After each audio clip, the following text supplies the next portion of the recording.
Bonjour à tous, nouvelle vidéo aujourd'hui dans laquelle je partage avec vous une petite astuce, comment surligner la différence dans les colonnes. Admettons, vous avez un long tableau et vous voulez voir tout de suite les différences qu'il y a dans les deux colonnes que vous voulez comparer par exemple. Faites la comparaison des deux.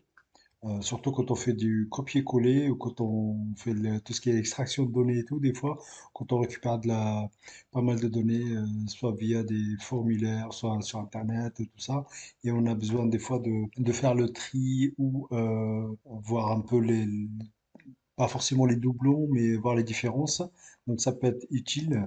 Donc c'est une mise en forme avec, comme la dernière fois on a vu, les deux dernières vidéos que j'ai faites, c'est concernant la mise en forme conditionnelle avec une formule. Donc aujourd'hui, on continue sur cette série-là. Donc toujours avec une formule. Donc là, on va voir si c'est la différence qu'il y a entre les colonnes ici. Voilà, donc on va utiliser une formule. Donc je vais effacer la mise en forme conditionnelle et on va la faire ensemble. Je viens d'effacer la mise en forme conditionnelle. On va pouvoir faire notre formule. Donc pour faire la formule, en fait, on va utiliser la formule déjà dans un premier temps. On va la faire ici, à côté de notre tableau. Et la formule, elle n'est pas compliquée, elle est vraiment très très simple. C'est tout simplement, on va lui dire, est-ce que la, celle-ci, je vais, euh, je vais figer juste comment dire, je vais figer juste la colonne.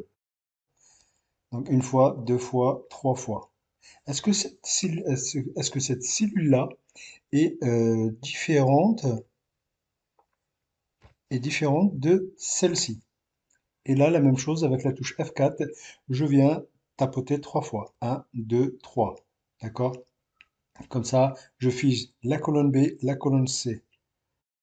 J'ai pas besoin de figer les lignes parce que ma formule, j'ai besoin qu'elle descende. Je vais la répercuter vers le bas. Ok. Donc à partir de là, ma formule, elle est vraiment terminée. Je fais CTRL-Entrée pour rester dans ma cellule. Et là, on voit.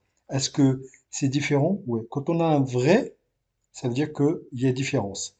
Et on va voir les autres. Je tire vers le bas, soit je tire, soit je double-clique. D'accord? Allez, je vais double-cliquer parce que j'ai des cellules euh, adjacentes là. Je double-clique et voilà. Donc on a vrai, faux, faux, faux, vrai, vrai.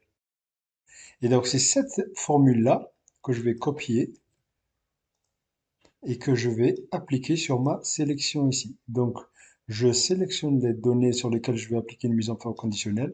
Je vais dans nouvelle règle, je vais aller dans utiliser une formule et je vais copier ma formule tout simplement. À partir de là, je choisis le remplissage de couleur que je veux, je fais OK, OK, et voilà. Donc si admettons là je fais euh, Alsace, tout de suite on le voit. Si admettons ici je mets, là c'était quoi? Si admettons ici je mets PACA, tout de suite. Si admettons ici je mets c'est là, je remets par exemple Nord. La, comment dire, la mise en forme conditionnelle fonctionne très très bien. Donc voilà, c'était une petite astuce que je tenais à partager avec vous. Donc j'espère en tout cas qu'elle vous sera utile dans votre quotidien. Et je vous dis merci d'avoir regardé, merci de liker, laissez des commentaires si vous en avez. Et je vous dis à bientôt pour un nouveau partage.